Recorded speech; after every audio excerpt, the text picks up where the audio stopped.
Course code 1909 کا اسلام کا معاشرتی نظام یونٹ نمبر 1 آج پڑھیں گے ہم۔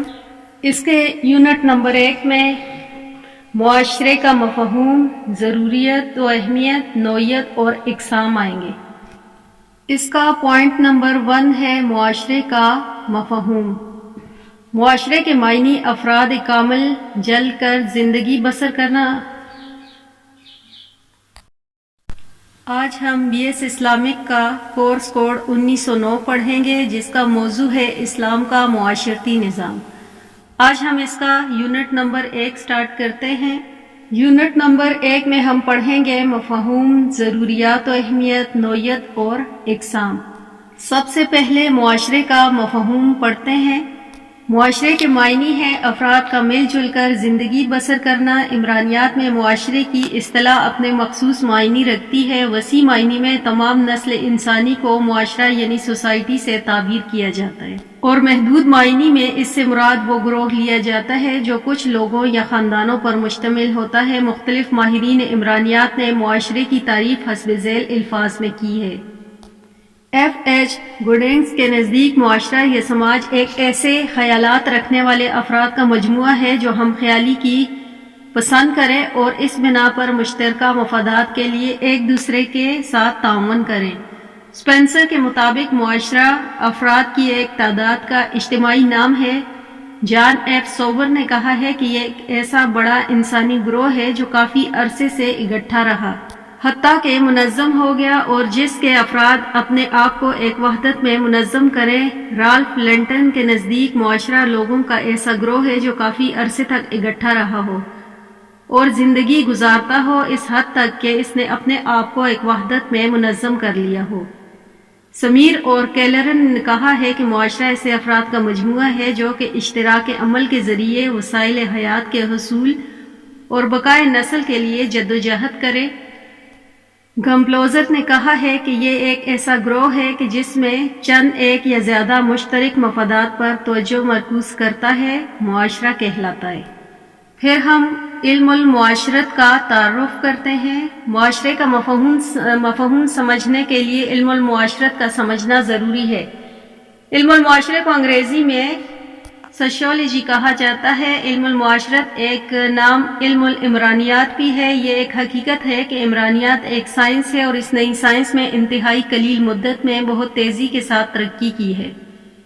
اس سائنس کی ترقی کا اندازہ یوں بھی لگایا جا سکتا ہے کہ اس کی شاخیں 500 سے تجاوز کر گئی ہیں۔ عمرانیات کا موضوع بہت وسیع ہے۔ یہ وہ مضمون ہے جو ہمیں معاشرتی کرداروں اور معاشرتی زندگی کے مختلف پہلوؤں سے روشناس کرواتا ہے۔ یہی وجہ ہے کہ اس کا تعلق ان تمام موضوعات سے ہے جن کا تعلق معاشرتی زندگی سے ہے، یعنی وہ موضوعات جو معاشرتی تعلقات کی عام نوعیت کی وضاحت کرتے ہیں۔ انسان ہمیشہ معاشرتی زندگی گزارتا ہے اور معاشرے کا فرد ہے، اس لیے اس نے معاشرے کو اپنے لیے ایک الگ چیز نہیں سمجھا، اور اس کے بارے میں اس کا علمی رویہ ایسا رہا جیسا اپنی ذات کے بارے میں ہوتا ہے۔ انسان اپنے وجود کو ایک بدیہی حقیقت سمجھتا ہے اور اس کے بارے میں اس وقت تک خاص احساس نہیں ہوتا جب تک اس کے وجود کو کوئی عارضہ لاحق نہیں ہوتا۔ اس طرح معاشرے کے بارے میں بھی اسے الگ علمی تفتیشی سرگرمی کا بھی خیال نہیں آیا۔ دنیا کی مختلف تہذیبوں نے اپنے تجربات کی روشنی میں معاشرے کے بارے میں مختلف آرائیوں اور رویوں کا اظہار کیا ہے۔ معاشرتی مطالعہ و تجزیہ بالعموم علم تاریخ کا حصہ رہا۔ انسان اور اس کی معاشرت کے بارے میں مذہبی و غیر مذہبی تہذیبوں نے اپنا نقطۂ نظر کو بھی بیان کیا۔ پھر یونٹ 1 کا پوائنٹ نمبر 2 ہے علم المعاشرت کی تاریخ۔ علم العمرانیات باقاعدہ طور پر بطور علم 18ویں صدی عیسوی کے آخر کے حصے میں متعارف ہوئی اور پوری 19ویں صدی میں نشوونما و ارتقاء کے منازل طے کرتا رہا۔ اس وقت سے لے کر اب تک کے کئی پہلو مزید واضح ہو کر سامنے آئے ہیں۔ جس عہد میں اس کا آغاز ہوا، اس عہد کے حادثوں اور بحرانوں نے نئی نظیر اور نئی اقدار کو متعارف کروایا۔ یہ ایسے حالات تھے جنہوں نے سوشیالوجی کو بنیاد فراہم کی۔ نشاط ثانیہ، اصلاح مذہب، انقلاب فرانس اور صنعتی انقلاب وغیرہ نے یورپ میں نئے معاشرتی حالات پیدا کر دیے تھے۔ اس لیے نئے نظریات کے لیے زرخیز ماحول مہیا ہو گیا۔ ماہرین عمرانیات کے خیال میں 3 نظریات بنیادی اہمیت رکھتے ہیں، وہ ہیں آزادی خیال، بحران کا ادراک اور یہ یقین کہ اس سلسلے میں کیا کچھ کیا جا سکتا ہے۔ یورپ کی سیاسی اور معاشرتی تبدیلی، صنعتی انقلاب اور سائنسی فکر کے فروغ نے سوشیالوجی کے لیے سازگار حالات پیدا کیے۔ تحریک تنویر نے کلیسیا کی گرفت کو کمزور کر دیا، نتیجن معاشرے کو مافوق الفطرت قوت کے حوالے سے الگ کر کے خالص انسانی حوالے سے دیکھا جانے لگا۔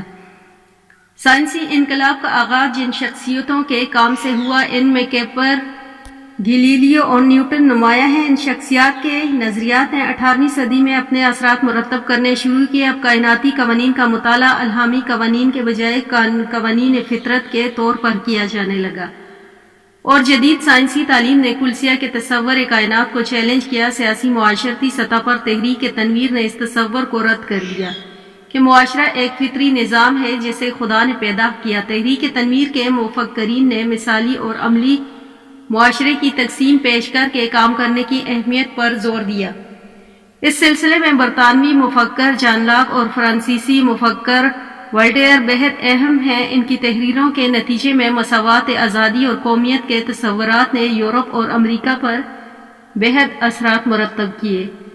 غالباً انہی نظریات کا اثر تھا کہ 1776 میں امریکہ نے برطانیہ سے آزادی حاصل کر کے آزاد ریاست قائم کی، اور یورپ میں 1739 میں فرانسیسی انقلاب رونما ہوئے۔ یورپ کے لیے پوری 19ویں صدی بحرانوں کی صدی تھی، یکے بعد دیگرے تبدیلیاں رونما ہوتی رہیں، سیاسی و معاشرتی حالات بدلتے رہے۔ مطالعے سے معلوم ہوتا ہے کہ اس عہد کے مصنفین کے ہاں ان بحرانوں کا شعور پوری طرح ہے، اور یہی وہ ادراک ہے جس نے معاشرتی مسائل کے تجزیے میں نئی راہیں دکھائیں۔